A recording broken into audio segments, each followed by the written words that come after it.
how to unsolder a soldered piece. So first I'm going to place a little bit flux where the solder is that I want to unsolder, and then place the fire and make it white. And then also now I'm going to hold the piece from the smallest piece. So if that was the smallest, I was going to hold it from here, but now it's here.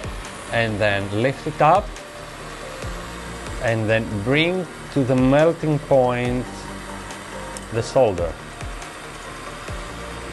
So it needs to, because flux gets slippery, I'm going to grab it better.